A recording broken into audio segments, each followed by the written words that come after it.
জয় শ্রীকৃষ্ণ। রাধে রাধে। নমস্কার দর্শক বন্ধুরা, আজকের ভিডিওতে ব্যক্ত করব বছরের শেষ একাদশী অর্থাৎ বছরের শেষ শুক্লপক্ষের একাদশী হচ্ছে মোক্ষদা একাদশী বা বৈকুণ্ঠ একাদশী, যেটি মার্গশীর্ষ মাসের শুক্লপক্ষের একাদশী নামে পরিচিত।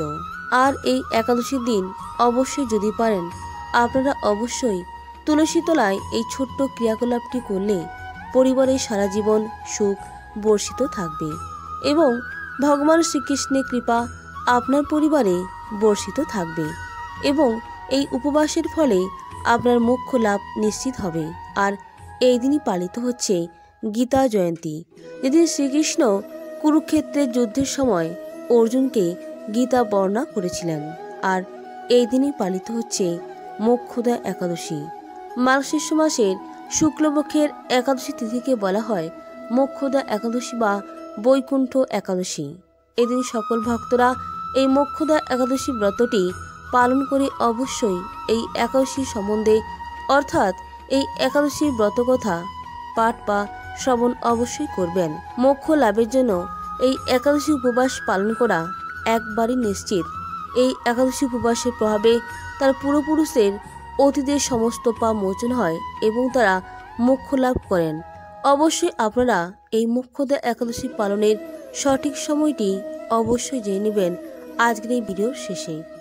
শাস্ত্রমতে মোক্ষদা একাদশীর দিন উপবাসকারীরা ভক্তদের পূর্বপুরুষরা তাদের অতীতের পাপ থেকে মুক্ত পেতে বৈকুণ্ঠ ধামে যান। এই পিতৃপুরুষরা তার পরিবারকে খাদ্য শস্য এবং পুত্র ইত্যাদি পাওয়ার জন্য আশীর্বাদ করেন। এই একাদশী উপবাসের প্রভাবে পূজার খ্যাতি বৃদ্ধি পায় এবং জীবনে অপার সুখ সমৃদ্ধিতে ভরে থাকে। উপাসকের জন্য বৈকুণ্ঠ ধামের দ্বার খুলে দেওয়া হয়। এই একাদশী বছরের মধ্যে সব থেকে শ্রেষ্ঠ এবং সব থেকে অর্থাৎ 24টি একাদশীর মধ্যে সব থেকে সেরা একাদশী হচ্ছে এই মোক্ষদা একাদশী, যেটি আগামীকাল পালিত হবে। আর এই দিনে পালিত হচ্ছে গীতা জয়ন্তী, অর্থাৎ শ্রীকৃষ্ণ কুরুক্ষেত্রের যুদ্ধের সময় অর্জুনকে যে গীতা জ্ঞান প্রদর্শন করেছিলেন, সেই গীতা জয়ন্তী অর্থাৎ এই দিনে গীতার জ্ঞান উৎপন্ন অর্থাৎ শ্রীকৃষ্ণের দ্বারা অর্জুনকে প্রদর্শন করেছিলেন। মোক্ষদা একাদশী ব্রত পালনকারী জন্ম মৃত্যু চক্র থেকে মুক্তি বা মোক্ষ অর্জন করবে। ভগবান বিষ্ণুর ঐশ্বরিক বাসস্থান বৈকুণ্ঠে পৌঁছাবেন। এই একাদশী সারা ভারত জুড়ে ভক্তি ও উৎসাহের সাথে পালন করা হয়। মোক্ষদা একাদশীকে মৌন একাদশী বা মৌন উপবাস বলে পরিচিত। এদিনে ভক্তরা সারাদিন মৌন অর্থাৎ কথা না বলে যে একাদশী পালন করা হয় তাকে আমরা মৌন একাদশী বলে থাকি।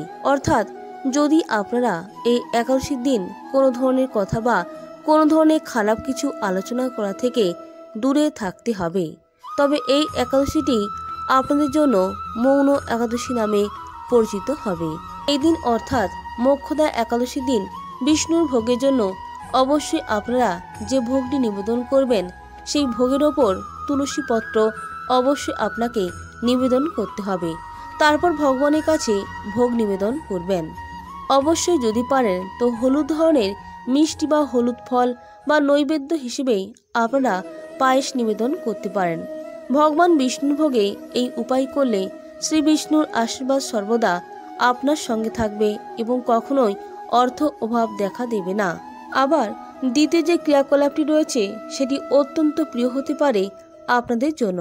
তুলসী গাছে প্রদক্ষিণ করা। এদিন অর্থাৎ মোক্ষদা একাদশীর দিন অবশ্যই সন্ধ্যায় তুলসী তলায় ঘিয়ের প্রদীপ অবশ্যই প্রজ্বলন করবেন। এটি করলে বিষ্ণুর অবশ্যই শত আশীর্বাদ আপনাদের উপর বর্ষিত থাকে এবং এই মোক্ষদা একাদশীর দিন এই উপায়টি করলে পারিবারিক কলহ ঝামেলা দূর হয় এবং সংসারে সারা বছর সুখ সমৃদ্ধি এবং শান্তি বজায় থাকে। বন্ধুরা, যে ভক্ত এই মোক্ষদা একাদশী ব্রত পালন করে তুলসী পূজা করবে তার সমস্ত পাপ খুব সহজেই মুছে যাবে। তুলসী তলায় প্রদীপ জ্বালে আরতি করতে হবে। এতে আপনার কাজে আসার সমস্ত বাধা বিপত্তি খুব সহজেই দূরীভূত হয়ে যাবে। তবে অবশ্যই মনে রাখবেন, এই একাদশী অর্থাৎ মোক্ষদা একাদশীর দিন ভুলেও তুলসী গাছে আপনারা জল দেবেন না। বন্ধুরা, জীবনের যে কোনো কাজের সঠিক সাফল্য পেতে যদি আপনারা এই মোক্ষদা একাদশী ব্রত পালন নির্জলা করে যদি আপনারা তুলসী গাছকে লাল ওড়না নিবেদন করতে পারেন, তাহলে অবশ্যই সৌভাগ্যের প্রতীক বলে মনে করা হয়।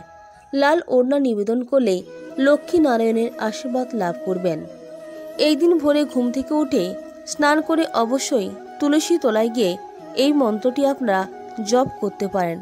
ওম নমো ভগবতে বাসুদেবায় নমঃ। এই মন্ত্রটি 108 বার জপ করে তুলসী পুজো করবেন এবং তুলসীকে ভোগ নিবেদন করবেন। এই উপায় করলে জীবনের সর্বদাই সুখ শান্তিতে ভরে থাকবে। আপনাকে মনে রাখতে হবে যে তুলসী গাছের আশেপাশের এলাকা অর্থাৎ জায়গাটি আপনাকে পরিষ্কার পরিচ্ছন্ন রাখতে হবে এবং অবশ্যই মনে রাখবেন তুলসী গাছের তলায় কখনো ডাস্টবিন, ঝাড়ু, জুতো এই জাতীয় জিনিস কখনোই রাখবেন না। তুলসী গাছের তলায় ও বাড়িতে অবশ্যই মনে রাখবেন কখনোই শুকনো গাছ রাখবেন না, কারণ এটি আপনার বাড়িতে নেতিবাচক শক্তি আকর্ষণ করে ও সদস্যদের উপর খারাপ প্রভাব ফেলতে পারে। তাই অবশ্যই এই মোক্ষদা একাদশীর দিন আপনারা তুলসী তলায় বেশ কিছু ক্রিয়াকলাপ অবশ্যই করবেন এবং যেটি আপনাদের সাথে তুলে ধরলাম সেটি অবশ্যই আপনারা এই তুলসী তলায় করতে পারেন। দেখবেন পরিবারের সর্বদা সুখ শান্তি ভরে থাকবে ও মা লক্ষ্মী ও বিষ্ণুর আশীর্বাদ আপনার পরিবারে বর্ষিত থাকবে এবং আপনারা অবশ্যই এই মোক্ষদা একাদশী ব্রত পালন করে ব্রতের মাহাত্ম্য কথাটি শ্রবণ বা পাঠ করবেন। বন্ধুরা, এই ছিল আজকের ভিডিওর মূল আলোচ্য বিষয়বস্তু। প্রত্যেকে ভালো থাকবেন, সুস্থ থাকবেন। নমস্কার, ধন্যবাদ। হরে কৃষ্ণ, রাধে রাধে, হরি বল।